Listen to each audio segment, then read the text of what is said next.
नमस्कार मित्रों, आज हम बात करेंगे विद्यालय के माहौल में जेंडर समावेशी।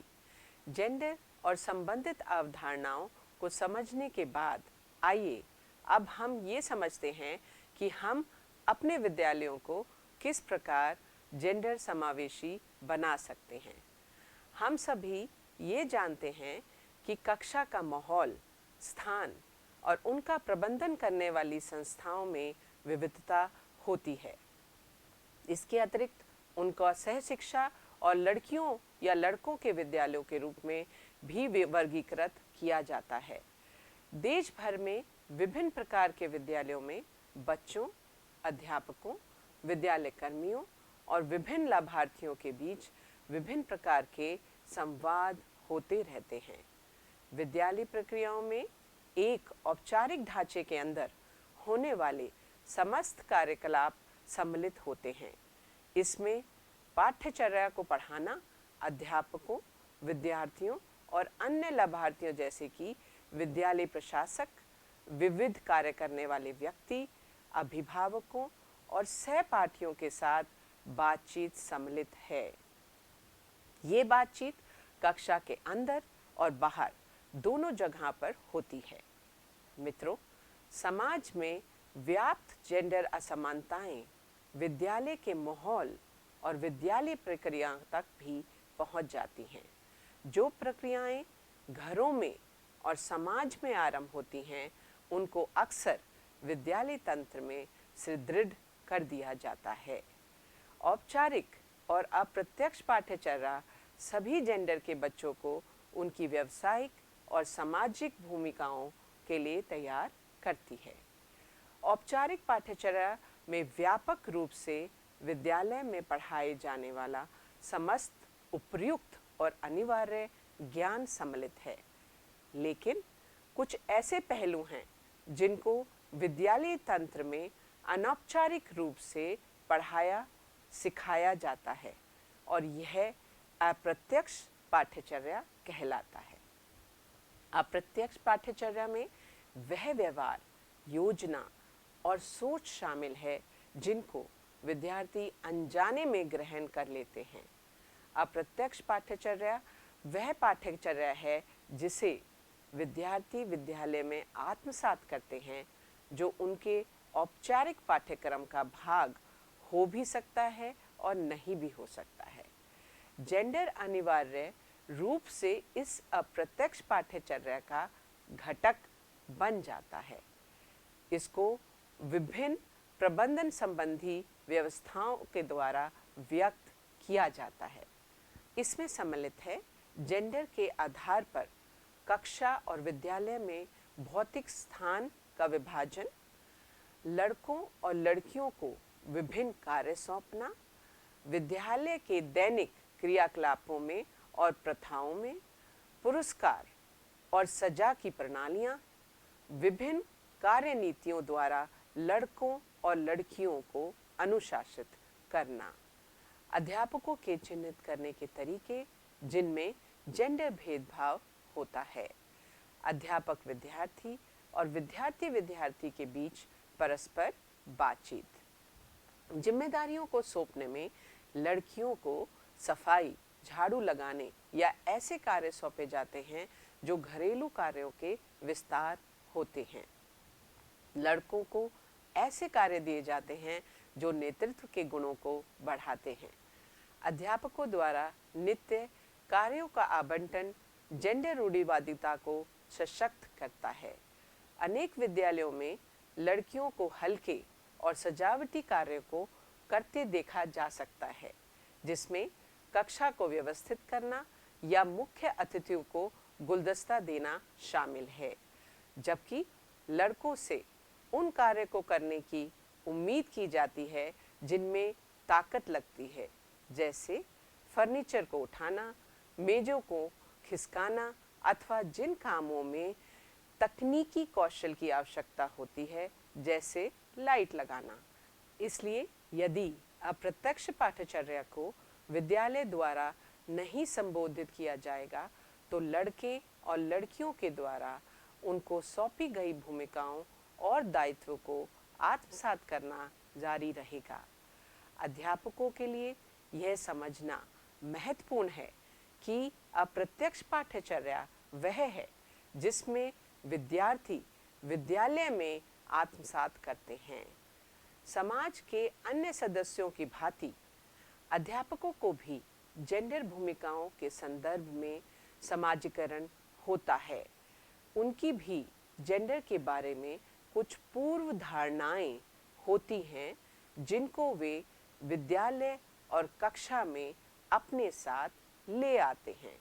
लड़कियों, लड़कों और ट्रांसजेंडर बच्चों के लिए उपयुक्त सामाजिक व्यवहार के बारे में अपनी पूर्व धारणाओं के कारण वो बच्चों के साथ अलग अलग तरीके के व्यवहार करते हैं। कक्षा में बातचीत के दौरान आपकी उम्मीदें और सोच विद्यार्थियों तक पहुंच जाती हैं और वे विद्यार्थियों की पहचान और जेंडर भूमिकाओं को निरूपित करती हैं। अतः विद्यालय ऐसा स्थान होना चाहिए जहां पर भेदभावपूर्ण जेंडर भूमिकाओं का विरोध किया जाए ताकि एक जेंडर निष्पक्ष समाज का निर्माण किया जा सके। मित्रों, एक जेंडर हितैषी विद्यालय में लड़कों, लड़कियों और ट्रांसजेंडर विद्यार्थियों के अनुभवों को अपनाकर ज्ञान का सृजन किया जाता है। इसमें विद्यालय के सामाजिक और भौतिक परिवेश में उनकी आवश्यकताओं को संबोधित किया जाता है। शिक्षण अधिगम प्रक्रियाएं, सामग्रियां और सभी प्रकार की कक्षा की बातचीत जेंडर निष्पक्ष होनी चाहिए।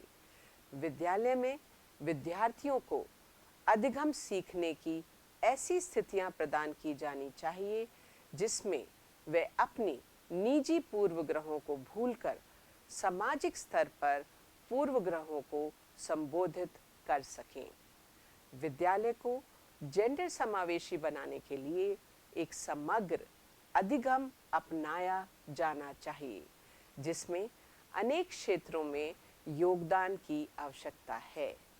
सबसे पहले और महत्वपूर्ण कदम होना चाहिए कि विद्यालयों को किसी भी प्रकार की हिंसा और भेदभाव के लिए शून्य सहनशीलता का क्षेत्र बनाना और इसके लिए एक नीति बनानी चाहिए।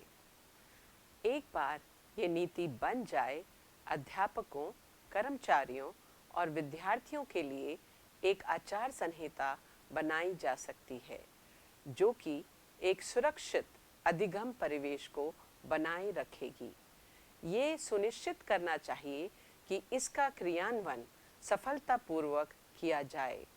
विद्यालय के भी भौतिक परिवेश को जेंडर समावेशी बनाना चाहिए जिसमें विद्यालय की इमारत और सभी क्षेत्र जैसे कि खेल का मैदान, कक्षाएं, स्टाफ रूम, प्रयोगशालाएं, शौचालय, पुस्तकालय इत्यादि सम्मिलित हैं।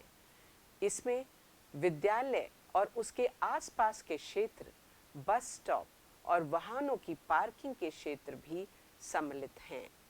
इन सभी स्थानों पर सभी विद्यार्थियों की आवश्यकताओं को ध्यान में रखते हुए जेंडर सुरक्षा को सुनिश्चित किया जाना चाहिए। विद्यालय का माहौल ऐसा होना चाहिए जहां सभी जेंडर के विद्यार्थियों के सम्मान और गरिमा को प्रोत्साहित किया जाए। इसमें विद्यालय में शिक्षार्थियों द्वारा निभाई जाने वाली विभिन्न भूमिकाएं, दृश्य प्रदर्शन और विद्यालय के शिक्षकों और कर्मचारियों द्वारा जेंडर समानता को प्रोत्साहित करना सम्मिलित है।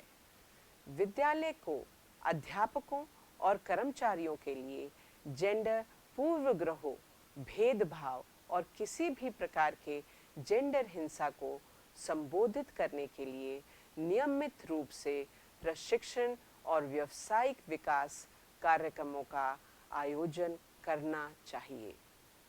उनको उन विभिन्न नीतियों और कानूनों की जानकारी दी जानी चाहिए जो जेंडर समानता और सुधार को प्रोत्साहित करते हैं।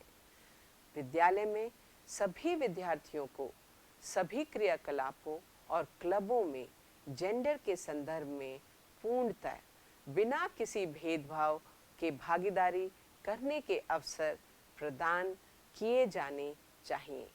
ऐसे अनेक उदाहरण होते हैं जहां लड़कियों के दल गांव या शहर के बाहर के युवा महोत्सवों, खेल कूद और अन्य प्रतियोगिताओं में उचित रक्षा और सुरक्षा की कमी के कारण भागीदारी नहीं कर पाती हैं।